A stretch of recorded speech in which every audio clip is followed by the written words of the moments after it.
So land values చూసుకుంటే మనం last time పెరిగింది 2022లో పెరిగింది. సో 22 తర్వాత మళ్ళీ ల్యాండ్ వాల్యూ పెరగలేదు. ఎందుకంటే మళ్ళీ 23 ఎండింగ్లో మనకి ఎలక్షన్స్ వచ్చినాయి. సో 24 నుంచి మళ్ళీ కొత్త గవర్నమెంట్ ఫామ్ అయిపోయింది. ఆ తర్వాత ఏంటంటే ఇది ఎవ్రీ 2 ఇయర్స్కి 3 ఇయర్స్కి పెంచుతారనమాట ల్యాండ్ వాల్యూస్. ఎట్లా పెంచుతారంటే depends upon location, depends upon అక్కడ వచ్చే ఎంప్లాయ్మెంట్ కావచ్చు, అక్కడ వచ్చే ఇన్ఫ్రాస్ట్రక్చర్ కావచ్చు, అక్కడ నుంచి రెవెన్యూ పుట్టేదాన్ని బట్టి కూడా గ్రోత్ వస్తుంది అనమాట. సో అట్లా 22 బిఫోర్ వరకు పెంచుకుంటూ వచ్చారనమాట ఎవ్రీ 2 ఇయర్స్కి 1 ఇయర్కి. సో ఆ తర్వాత నుంచి కొత్త గవర్నమెంట్ వచ్చిన తర్వాత మార్కెట్ వాల్యూ పెంచుతామన్నారు కానీ ఇంకా పెంచలేదు. సో అది లాస్ట్ ఇయర్ చెప్పారు ఆగస్ట్లో.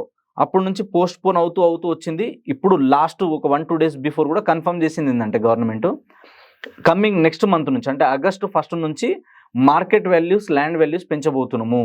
అది ఎంత పెరగొచ్చు అంటే ఏరియాని బట్టి దాంట్లో మార్పులు ఉంటాయి.